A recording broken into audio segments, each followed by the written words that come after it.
말세 그리스도의 좌담 기록.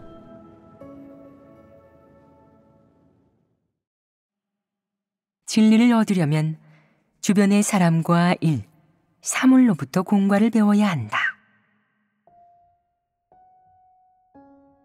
진심으로 하나님을 믿는 사람은 온 마음을 다해 본분 이행에 열중하고 본분을 잘 이행하고자 하지만 사람마다 폐기의 성품이 있고 각자의 어려움과 부족함을 가지고 있기 때문에 본분 이행에 합격하기란 어렵다. 그리하여 사람은 진리를 추구해야 하고 반드시 진리에 공을 들여야 한다. 어려움이 임하면 함께 기도하고 진리를 구해 다 같이 문제를 해결해야 한다. 이는 모든 사람의 책임이자 각자의 본분이다.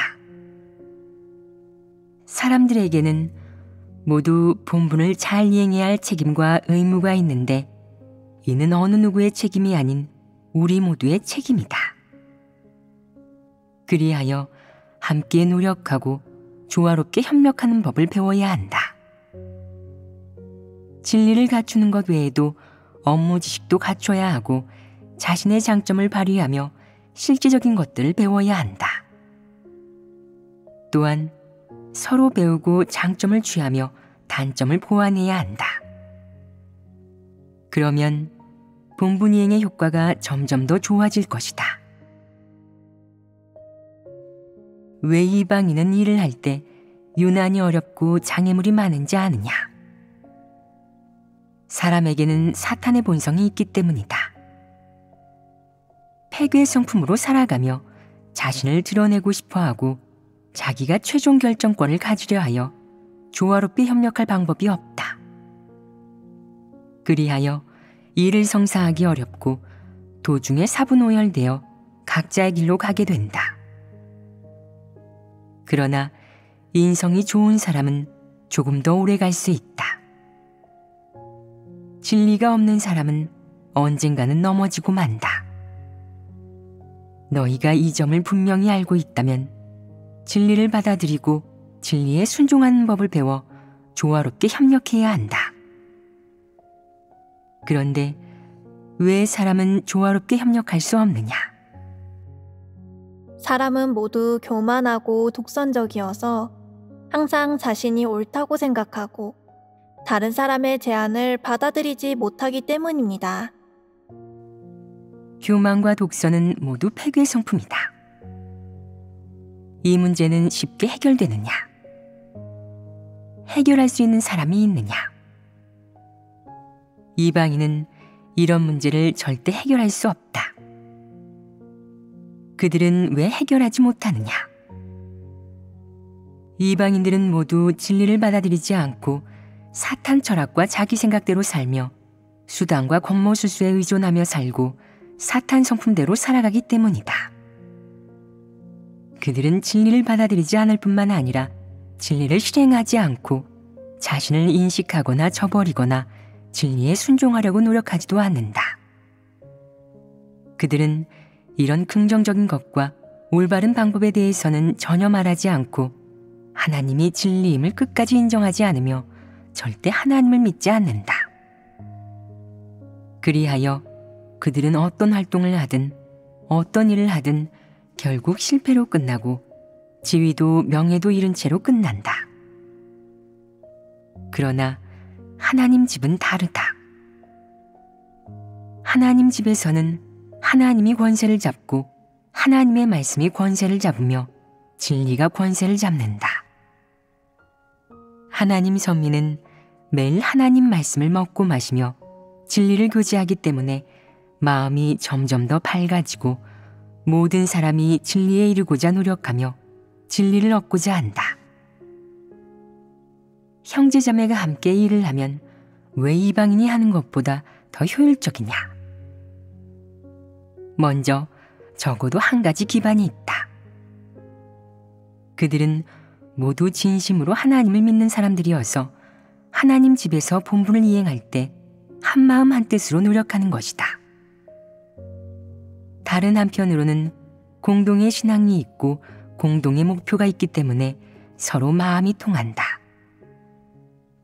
남방 사람이든 북방 사람이든 아니면 중원 사람이든 지역 언어에는 차이가 있긴 하나 함께 하나님을 믿는 일을 교제하고 개인의 체험을 나누기 때문에 마치 아주 오래전부터 알고 지낸 사이처럼 서로 금방 친해지고 한 가족 같은 친밀감을 느낀다. 또 다른 한편으로는 실질적인 일을 하지 않는 사람, 늘 음모를 꾸미는 사람, 수단을 부리는 사람, 그리고 항상 교만하고 독선적인 사람, 자기 뜻만 따르는 사람, 진리를 조금도 받아들이지 않는 사람은 하나님 집에 설 수 없고 자연히 도태되며 제명된다. 왜냐하면 하나님 집은 진리가 권세를 잡기 때문이다. 이것은 모두 확인할 수 있고 이미 증명되었다. 나이와 성별, 전공 수준을 막론하고 만약 나는 업무에 익숙하기 때문에 내가 말하는 게 정답이야. 너희의 말을 듣지 않을 거야. 라고 말하는 사람이 있다면 이런 사람에 대해 어떻게 생각하느냐? 그의 의견에 찬성하느냐? 찬성하지 않습니다. 그럼 이런 사람은 본분을 잘 이행하고 굳게 설 수 있느냐? 굳게 설 수 없습니다. 그러면 쉽게 도태될 것이다. 또 말솜씨가 좋아 아주 듣기 좋게 말하지만 실질적인 일은 조금도 하지 않는 사람이 있다. 처음에는 그에 대해 조금 호감을 느낄 수는 있어도 시간이 지나면 어떻게 되느냐? 사람들은 모두 그의 진면목을 알게 되어 이렇게 말한다. 이 사람은 겉으로 듣기 좋은 말만 하고 실제적인 일은 조금도 하지 않아. 척 보면 진리를 사랑하는 사람이 아니야. 위장하고 포장하는 것만 중요하게 생각하고 단 한 번도 진리를 교제하거나 자신을 반성한 적이 없어. 이방인과 마찬가지로 불신파야.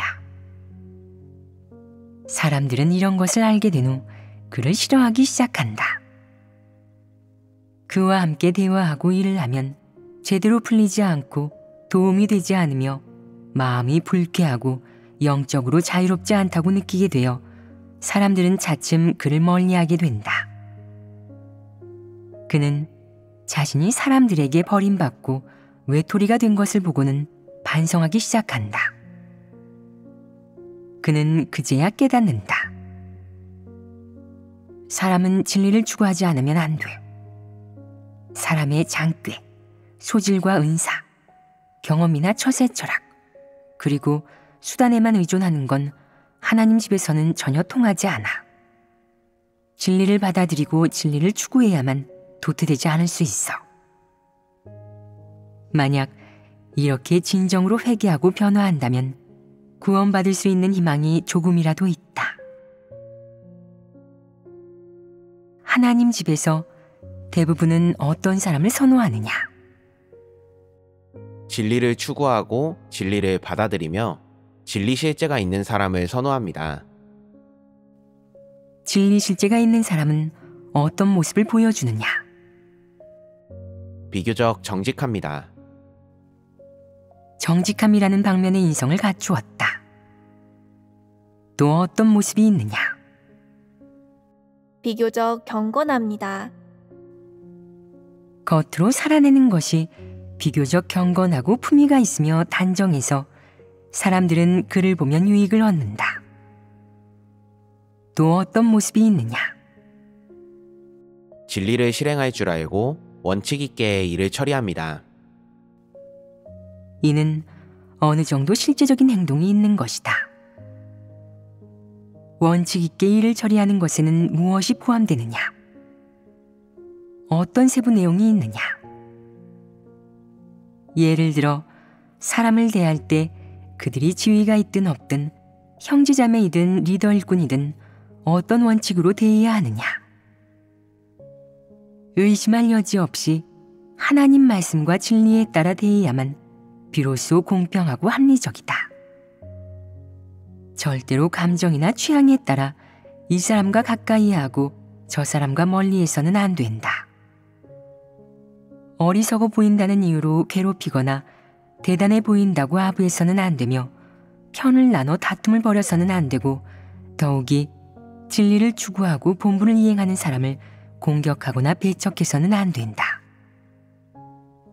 반드시 진리 원칙에 따라 사람을 대해야 한다. 이것이 사람을 대하는 원칙이자 사람과 어울리는 원칙이다. 하나님을 믿으면 누구든지 공평하게 대해야 한다. 쓸모있어 보이면 어울리고 쓸모없어 보이면 배척하는 것이 사람을 대할 때 마땅히 가져야 할 원칙이냐. 이것은 이방인의 처세 철학이고 사탄 성품이며 사탄의 논리이다. 하나님 집에서 사람을 대하는 원칙은 무엇이냐? 진리 원칙에 따라 사람을 대하고 모든 형제자매를 공평하게 대하는 것이다. 어떻게 공평하게 대하느냐? 반드시 하나님이 어떤 사람을 구원하고 어떤 사람을 도태시키는지, 어떤 사람을 좋아하고 어떤 사람을 미워하는지에 관한 하나님의 말씀에 근거해야 한다. 이것이 진리 원칙이다. 형제자매를 사랑으로 돕고 서로 포용하며 인내해야 한다. 악인이나 불심파는 분별해야 하고 선을 긋고 멀리해야 한다. 이래야만 사람을 대할 때 원칙이 있는 것이다. 형제자매에게는 모두 장점도 있고 단점도 있으며 폐괴 성품도 있다. 그러므로 함께 지낼 때 사랑으로 서로 돕고 포용하며 인내해야지 너무 각박하게 굴거나 지나치게 따져서는 안 된다. 특히 하나님을 믿은 기간이 짧고 나이가 어린 형제자매는 더욱 사랑으로 보호하고 인내심을 가지고 붙잡아 주어야 한다.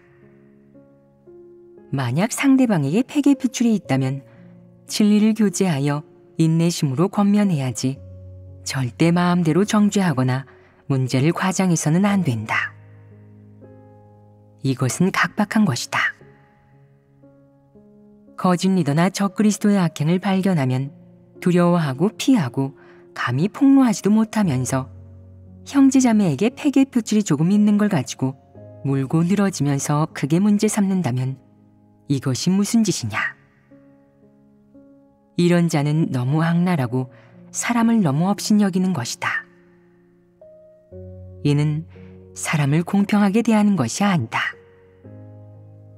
이는 개인의 취향대로 일을 처리하는 것으로 사탄의 폐괴의 성품이자 과오이다. 하나님은 사람이 하는 일을 지켜보고 있다. 내가 어떻게 행하는지, 속으로 무슨 생각을 하는지 다 감찰하고 있다는 것이다. 무슨 일을 하든 다 원칙을 파악해야 한다. 우선 진리를 깨달아야 한다. 내가 진리를 깨달으면 하나님의 뜻을 쉽게 알게 되고 하나님이 요구하는 사람을 대하는 원칙도 알게 된다. 또한 다른 사람을 어떻게 대해야 하는지를 알게 되고 다른 사람을 대하는 일에서 하나님의 뜻에 부합하게 된다.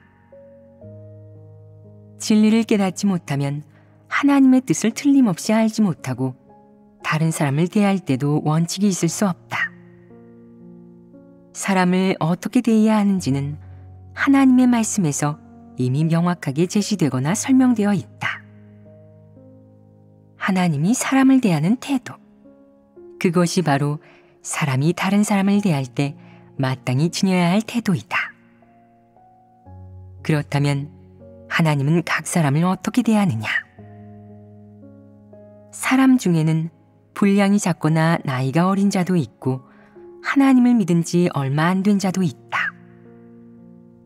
또 어떤 사람들은 본성 본질이 나쁘거나 악독한 것이 아니라 단지 약간 어리석거나 자질이 조금 부족하거나 너무 많은 얽매임으로 진리를 깨닫지 못하고 생명 진입에 아직 들어서지 못한 것이다. 그러므로 이런 사람들은 어리석은 짓을 저지르거나 어리석은 모습을 보일 수밖에 없다. 하지만 하나님은 사람의 한때의 어리석음을 보지 않고 사람의 마음을 본다.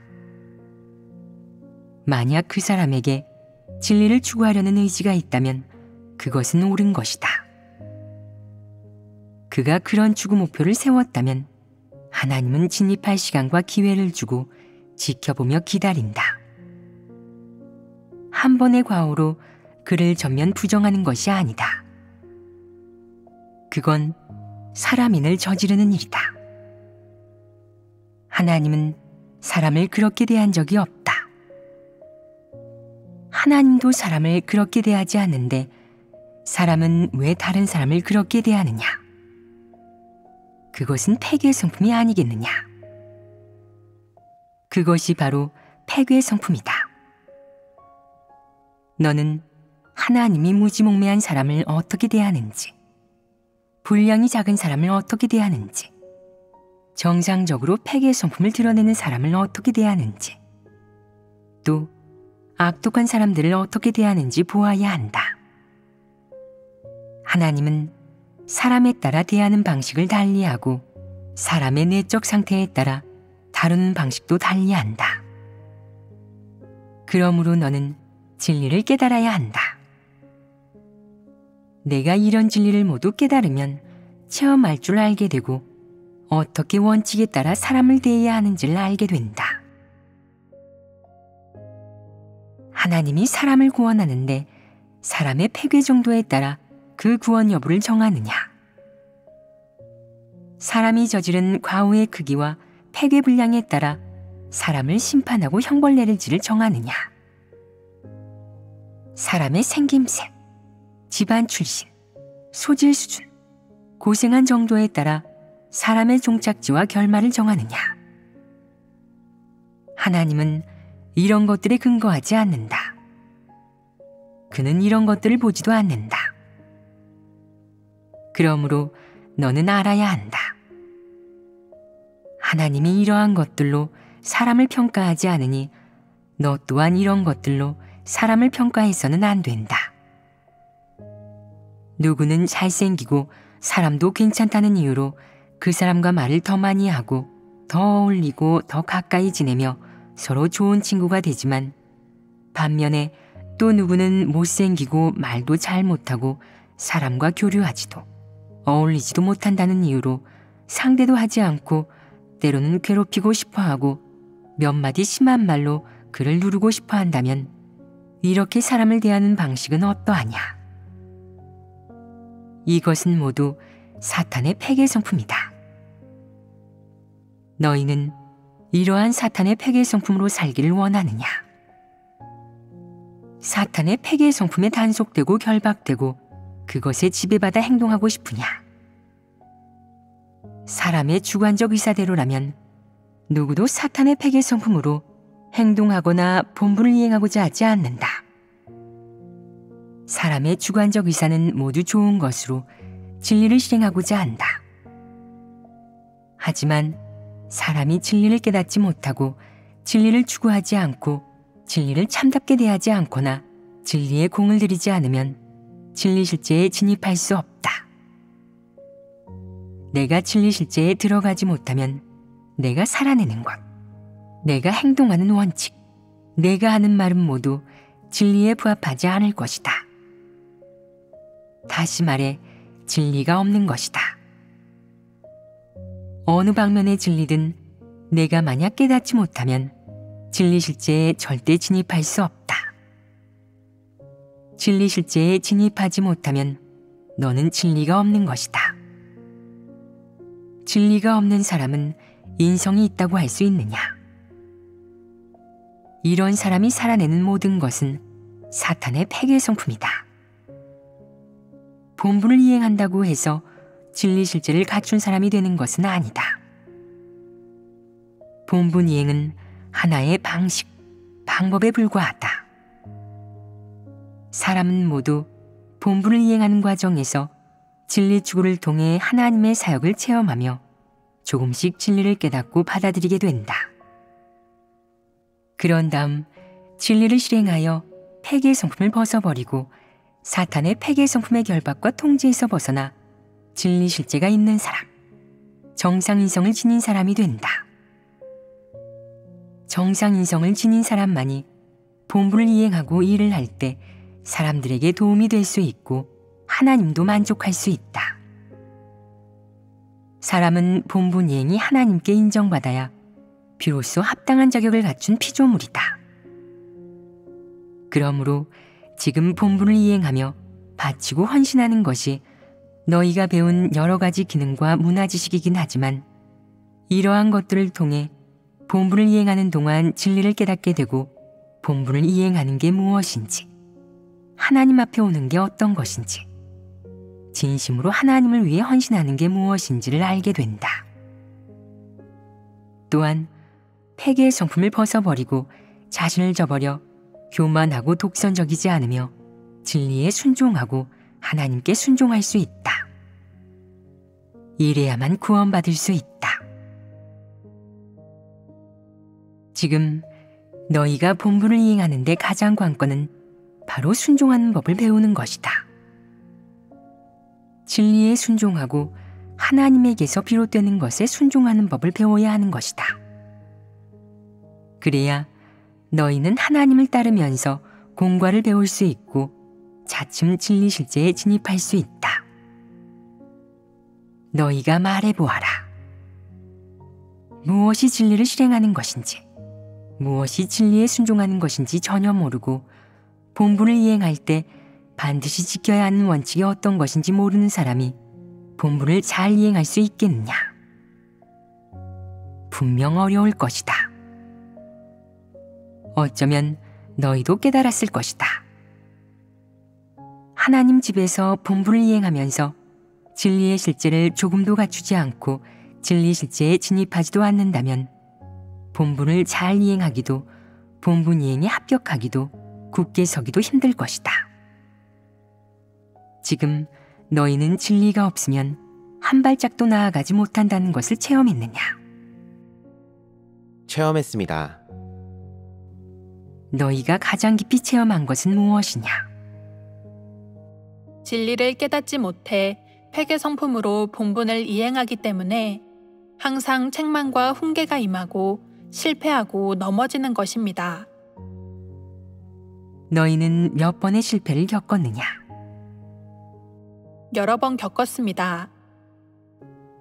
하나님의 사역을 체험하는 과정에서 내가 얼마나 많은 실패와 좌절을 겪든 혹은 책망 훈계가 임해 드러나든 그것은 다 나쁜 일이 아니다. 리더 일꾼의 책망이든 혹은 형제자매들의 책망이든 어떤 책망과 훈계를 받든 그것은 다 좋은 일이다. 너는 기억해야 한다. 즉, 내가 얼마나 많은 고난을 겪었든 사실 너는 다 유익을 얻은 것이다. 체험이 있는 사람은 이 점을 다 입증할 수 있다. 여하튼 책망 훈계가 임하거나 드러나는 것은 다 좋은 일로 그것은 정죄받는 것이 아니라 하나님의 구원이다.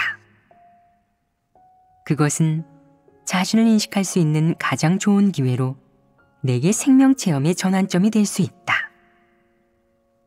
그렇지 않으면 너는 자신의 폐괴된 본 모습을 알 수 있는 기회도 조건도 배경도 얻지 못한다. 내가 진정으로 진리를 깨달아 내 마음속 가장 깊은 곳에 숨겨진 폐괴된 것을 파헤칠 수 있고 확실히 분별할 수 있다면 이는 좋은 일이다. 이는 생명 진입의 큰 문제를 해결한 것으로 성품 변화에 큰 도움이 된다. 진실로 스스로를 인식하는 것은 개과천선하여 새 사람이 되고 거듭날 수 있는 가장 좋은 기회이다.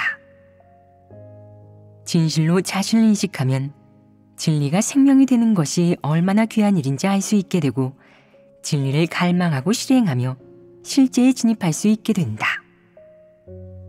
이것은 더없이 좋은 일이다. 내가 이 기회를 잡아 실패하고 좌절했을 때 진지하게 스스로를 반성하여 진실로 자신을 인식하게 된다면 소극적이고 연약한 상태에서 다시 일어설 수 있다. 그 고비를 넘기면 크게 한 걸음 성장할 수 있고 진리 실제에 진입할 수 있다. 만약 내가 하나님의 주제를 믿는다면 너는 매일 일어나는 일들이 좋은 일이든 나쁜 일이든 우연히 발생한 것은 없다는 것을, 누군가 일부러 너를 괴롭히거나 겨냥한 것이 아니라 하나님이 이 모든 것을 안배하고 배치한 것임을 믿어야 한다. 그렇다면 하나님은 무엇을 위해 이 모든 것을 배치했겠느냐? 그것은 너의 추한 모습을 들춰내기 위함도 너를 드러내 도태시키기 위함도 아니다. 최종 목적은 너를 드러내는 것이 아니라 너를 온전케 하고 구원하는 데 있다. 어떻게 너를 온전케 하겠느냐? 어떻게 너를 구원하겠느냐? 먼저 너에게 폐괴의 성품이 있음을 알게 하고 너의 본성 본질, 부족함, 결점 등을 인식하게 한다. 내가 이러한 것들을 알고 마음속으로 깨달아야 비로소 진리를 추구하고 폐괴의 성품을 차츰 벗어버릴 수 있다. 이는 하나님이 내게 준 기회로, 이는 하나님의 긍휼이다. 너는 기회를 잡을 줄 알아야지 하나님께 대항해서도, 하나님과 겨루어서도, 하나님을 오해해서도 안 된다. 특히 하나님이 내 주변에 안배한 사람과 일, 사물에 대해 늘 내 뜻과 부합하지 않는다고 여기며 벗어나려 해서는 안 되고, 하나님을 원망하거나 오해해서도 안 된다. 그런 식으로 대하면 하나님의 사역을 체험하는 것이 아니므로 진리 실제에 진입하기가 매우 어렵다. 어떤 일에 대해 밝히 알지 못하고 어려움을 느낄 때 순종하는 법을 배워야 한다. 마땅히 먼저 하나님 앞으로 나와 많이 기도해야 한다. 그러면 너도 모르는 사이에 내적 상태가 바뀌고 진리를 구해 문제를 해결할 수 있을 것이다. 그렇게 되면 하나님의 사역을 체험할 줄 알게 된다. 그리고 그 기간에 진리 실제가 내면에 만들어져 너는 성장할 것이며 생명 상태에 변화가 생길 것이다. 변화가 생기고 이러한 진리 실제를 갖추면 너에게 분량이 생기며, 분량이 생기면 생명이 생긴다. 사람이 늘 사탄의 폐괴 성품에 기대어 살아간다면 아무리 열정이 많고 아무리 힘이 있다고 해도 그것은 분량이나 생명이 있는 것이 아니다.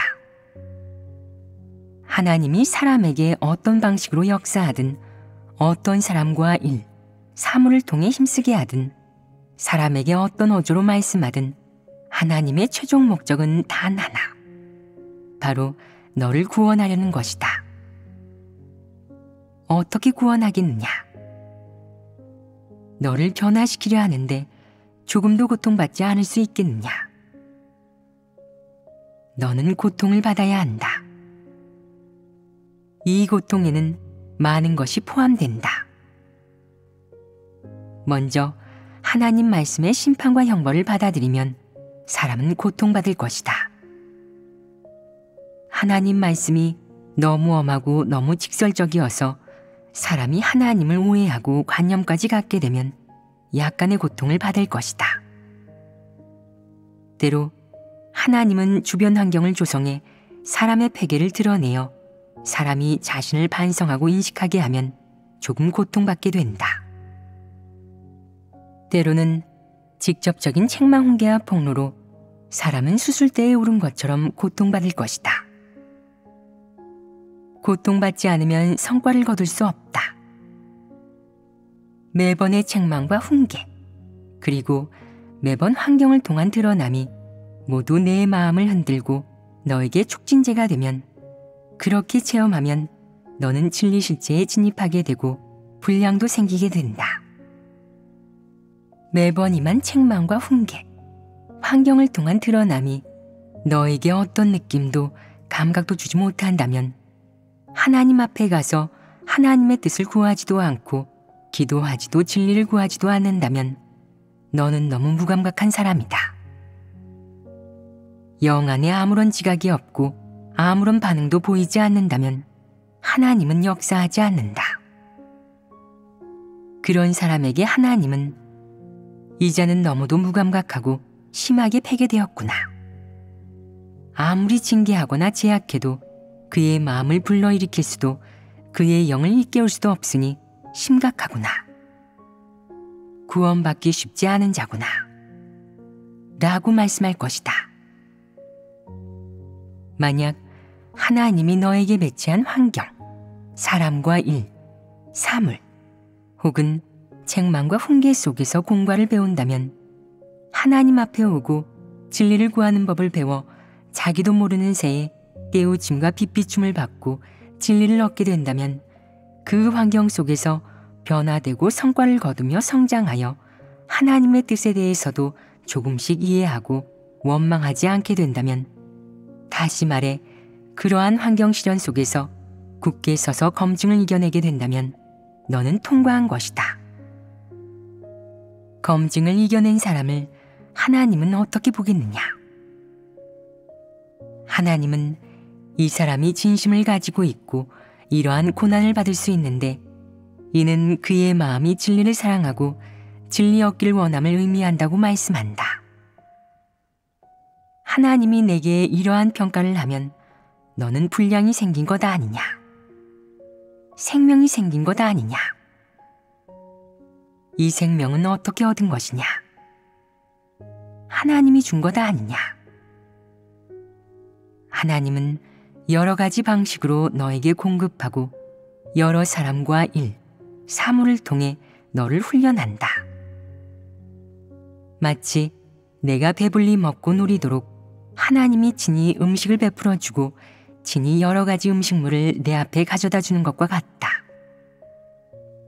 너는 그래야 성장하고 굳건히 설 수 있다. 이러한 일들을 너는 모두 이렇게 체험해야 하고 이렇게 이해해야 한다. 이것이 바로 하나님으로부터 오는 모든 것에 순종하는 것이다. 너는 이러한 마음가짐과 태도를 갖추어야 하며 진리를 구하는 법을 배워야 한다.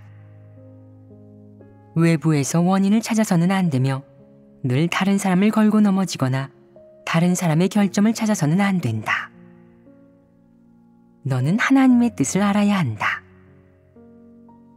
겉으로 볼 때 어떤 사람들이 너에 대해 부정적인 견해나 선입견을 갖고 있다고 해도 너는 그렇게 보면 안 된다. 내가 만약 그런 각도에서 보게 되면 잊지만 말하게 될 뿐 아무것도 얻지 못한다. 너는 객관적으로 문제를 보고 모든 것을 하나님으로부터 받아들이는 법을 배워야 한다. 이렇게 이를 바라보면 너는 하나님 사역에 쉽게 순종할 수 있고 진리를 구할 수 있고 하나님의 뜻도 알 수 있다. 너의 관점과 마음가짐을 바로잡으면 진리를 얻을 수 있다. 그럼 너는 왜 기꺼이 하지 않겠느냐? 왜 맞서는 것이냐? 내가 맞서지 않으면 진리를 얻게 되지만 맞선다면 아무것도 얻지 못할 뿐 아니라 하나님에게 상심과 실망감을 안겨주게 된다. 하나님이 어느 부분에서 실망하느냐? 내가 진리를 받아들이지 않고 구원받을 희망도 사라지고 하나님은 너라는 사람을 얻지도 못하는데 하나님이 실망하지 않을 수 있겠느냐?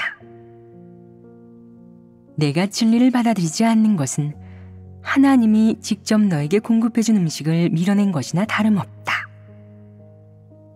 너는 배고프지 않고 필요 없다고 말하며 여러 번 권유해도 받아들이지 않는다. 배를 고른 한이 있어도 말이다. 그러면서도 너는 스스로 배가 부르다고 느낀다. 사실 아무것도 갖고 있지 않다. 이런 자는 너무나 비이성적이고 독선적이며 참으로 사리분별을 할 줄 모른다. 가장 빈곤하고 가련한 사람이다. 진리 실제에 진입하고자 한다면 먼저 생활 속 사소한 부분에서 자신을 반성해야 하고 주변 사람과 일, 사물들로부터 공과를 배워야 한다. 주변 사람들이 너를 어떻게 대하든 내가 어떤 일이나 환경에 임하든 그것들로부터 공과를 배울 수 있다면, 다시 말해 진리를 구해 원칙에 따라 일을 처리하는 법을 배우면 진리를 깨닫게 되고 생명이 자라며 정상적으로 본분을 이행할 수 있을 것이다.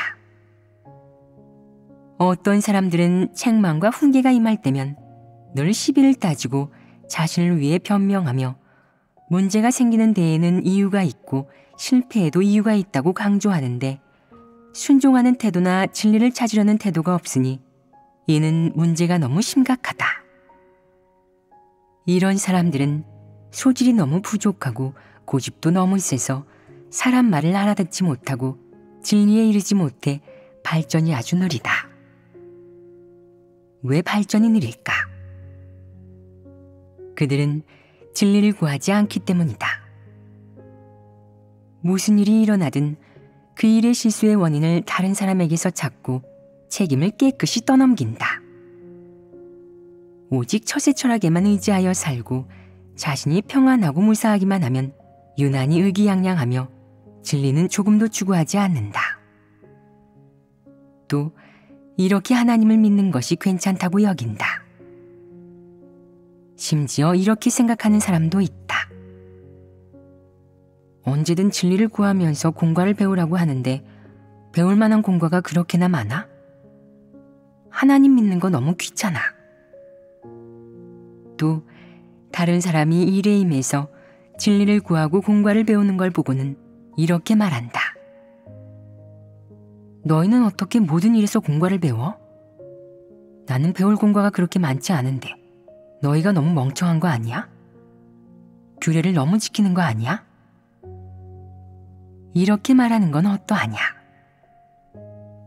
이것이 바로 불신파의 관점이다. 불신파는 진리를 얻을 수 있느냐? 이런 사람들은 진리를 얻기가 매우 어렵다. 또 누군가는 이렇게 말한다. 큰 일에 대해서는 하나님께 간곡히 구하더라도 작은 일에 대해서는 하나님을 귀찮게 하지 않을 거야. 하나님은 너무 바쁘셔. 매일 우주 만물과 모든 사람을 주관하시니 너무 힘드실 거야. 나는 하나님을 귀찮게 하지 않을 거야. 이 일은 내가 스스로 해결해. 하나님을 만족게 해드리면 돼. 하나님께 걱정 끼치지 않을 거야. 이 의견은 또 어떠하냐? 이것도 불신파의 관점이자 사람의 상상에 불과하다. 사람은 개미만도 못한 피조물인데 어떻게 창조주인 하나님을 측량할 수 있겠느냐?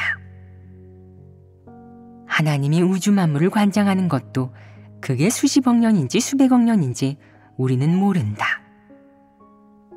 언제 하나님이 힘들다고 하였느냐? 바쁘다고 하였느냐? 하나님은 말씀한 적이 없다. 하나님의 전능과 지혜를 사람은 영원히 측량할 수 없다. 사람의 관념과 상상으로 말하는 것은 매우 어리석은 것이다. 창조주의 관점에서 하나님이 택한 모든 사람과 사람 주변에서 발생하는 모든 일은 하나님이 주재하고 안배한 것이다. 너는 하나님을 믿는 사람이니 하나님의 주재와 안배에 순종해야 한다. 모든 일에 진리를 구하고 공과를 배워 진리를 얻는 것이 제일 중요하다. 내가 만약 하나님의 마음을 헤아릴 수 있다면 하나님께 의지해 진리에 닿기 위해 노력해야 한다. 이게 하나님이 기뻐하는 일이다. 내가 진리를 얻고 원칙에 따라 일을 할 수 있다면 하나님은 더 흡족해할 것이고 내가 하나님에게서 멀어진다면 하나님은 상심할 것이다. 하나님은 왜 상심하겠느냐? 하나님께서 사람에게 마련해 주신 환경은 사람이 하나님의 말씀을 체험함으로써 진리를 얻게 하시려는 것인데 사람이 하나님의 마음을 이해하지 못하고 하나님을 오해했으니 하나님이 상심하시는 것입니다. 그렇다. 하나님은 모든 사람에게 심혈을 기울이고 대가를 치렀다. 모든 이에게 그의 뜻과 기대를 두고 희망을 걸었다. 값없이 자신의 심혈을 이들에게 베푸는 것은 그가 기꺼이 원하는 일이다. 그의 생명과 진리를 모두에게 공급하는 건 역시 그가 기꺼이 원하는 일이다. 하나님이 그렇게 하는 목적을 사람이 이해한다면 하나님은 기뻐하며 위안을 얻을 것이다. 하나님이 내게 어떠한 상황을 마련해 주든 내가 전부 하나님으로부터 받아들이고 순종할 수 있다면, 또한 거기에서 진리를 구해 공과를 배운다면 하나님은 자신의 심혈이 헛되지 않았다고 생각할 것이다. 즉, 내가 하나님의 고심을 저버리지 않고 너에 대한 하나님의 기대를 저버리지 않고 매번 임하는 환경에서 공과를 배워 어느 정도 수확을 얻을 수 있다는 것이다. 그러면 하나님이 너에게 하려고 한 일이 예상했던 효과와 목표에 도달한 것이고 하나님은 만족할 것이다. 만약 내가 하나님의 안배와 지배에 순종하지 못하고 늘 맞서고 거절하며 반항한다면 하나님 마음이 애타지 않겠느냐? 하나님은 걱정하며 애를 태운다. 하나님은 너에게 이렇게 많은 상황을 마련해 공과를 배우게 하는데 어째서 너에게서 효과를 얻지 못하는 것이냐? 라고 말씀한다. 하나님은 상심할 것이다. 내가 무감각하고 우매하며 둔하고 완고하여 하나님의 뜻을 깨닫지 못하고 진리를 받아들이지 않기 때문이다. 하나님은 너의 생명을 위해 책임진다. 이렇게 많이 한 일을 내가 보지 못하니 하나님은 너의 생명을 위해 근심하고 애를 태운다. 내가 이해하지 못하면서도 하나님을 거역하고 원망하니 하나님은 이 일로 상심한다. 너희가 말해보아라. 사람의 모든 것은 누구에게서 비롯된 것이냐? 누가 사람의 생명에 대해 가장 책임감을 갖고 있느냐? 하나님이십니다. 하나님만이 사람을 가장 사랑한다. 사람의 부모나 가족들에게 진정으로 사랑이 있느냐? 그들이 사람에게 주는 것이 진정한 사랑이냐? 그들이 사탄의 권세에서 벗어나도록 사람을 구할 수 있느냐? 구할 수 없다. 사람은 무감각하고 어리석어 이런 일들을 꿰뚫어 보지 못하면서도 항상 이렇게 말한다. 하나님이 나를 얼마나 사랑하시는지 모르겠어. 어쨌든 내 부모님이 나를 가장 사랑하셔. 그들이 내가 공부할 수 있도록 하고 기술을 배우게 하는 건 다 내가 출세해서 스타가 되거나 유명인이 되도록 하기 위해서야. 부모님은 나를 양성하고 공부시키기 위해 그렇게 많은 돈을 쓰고 맛있는 음식도 많이 드시지 못하셨는데 이 지극히 큰 사랑을 내가 어떻게 보답하겠어? 너희는 그것이 사랑이라고 생각하느냐? 부모님이 내가 출세하도록 하고 유명한 사람이 되고 좋은 직장을 갖도록 하고 이 세상에 휩쓸리도록 한 결과가 무엇이냐? 그들은 끊임없이 내가 출세를 쫓게 하고 가문을 빛내며 세상의 사악한 조류에 휩쓸리게 하여 결국 죄악의 소용돌이에 빠져 멸망하고 사탄에 삼켜지게 하는데 그것이 사랑이냐? 그것은 너를 사랑하는 것이 아니라 너를 해치고 너를 망치는 것이다. 어느 날 너는 타락하여 돌이킬 수 없게 되고 헤어나올 수 없게 되며 지옥에 떨어질 것이다. 그때 너는 비로소 알게 된다.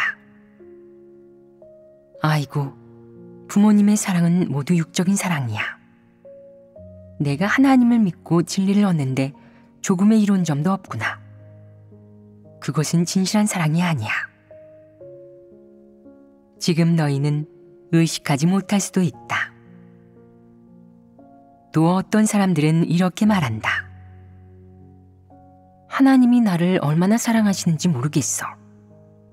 나는 여전히 우리 엄마가 나를 가장 사랑한다고 생각해.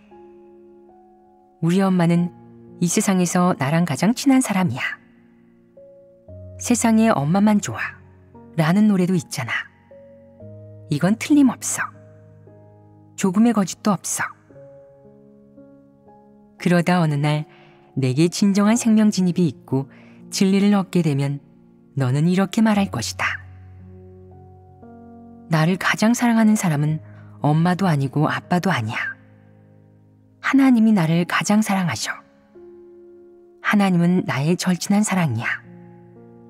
내게 생명을 주신 분이 하나님이시고 또한 하나님은 지금껏 나를 이끄시고 공급하시고 사탄의 권세에서 벗어나도록 구원해 주셨으니까. 하나님만이 사람에게 생명을 공급하고 사람을 인도하며 모든 것을 주관하시는 분이야.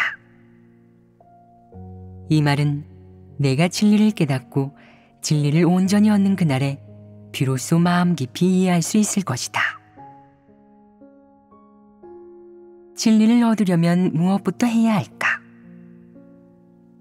주변의 사람과 일, 사물로부터 시작해 공과를 배우고 진리를 구하는 법을 배워야 한다. 주변의 사람과 일, 사물로부터 진리를 구하고 하나님의 뜻을 구해야만 진리를 얻을 수 있다. 어떤 사람은 작은 일은 눈여겨보거나 거들떠보지 않고 늘 이렇게 생각한다. 왜 내게는 항상 큰일이 임하지 않는 거야? 천지를 뒤흔들 만한 일 어디 없나? 그런 일이 일어난다면 큰 공과를 배우고 큰 진리를 얻을 수 있을 거야. 그러면 얼마나 좋을까? 이것이 현실적인 생각이냐? 이 말은 너무 거창하다. 작은 일이 임할 때 너는 순종하느냐? 작은 일에서 너는 공과를 배웠느냐? 만약 내게 큰 시련이 임한다면 너는 굳게 서서 증거할 수 있느냐? 내가 큰 붉은 용에게 잡힌다면 너는 힘있게 증거할 수 있느냐? 그런 말을 하는 사람은 조금 교만한 것이 아니냐? 이렇게 추구하면 진리를 얻을 수 있느냐? 걷는 것도 조심하지 않으면 넘어질 수 있는데 어째서 날기를 바라느냐? 너는 작은 일이 임할 때 진리를 구하고 공과를 배우는 법을 배워야 한다. 작은 일에서도 공과를 배우지 못하면 큰 일에서도 마찬가지이다. 공과를 배우지 못하면 생명의 성장이 없다. 생명 성장은 모든 일에서 공과를 배우는 것을 통해 이루어지는 것이다.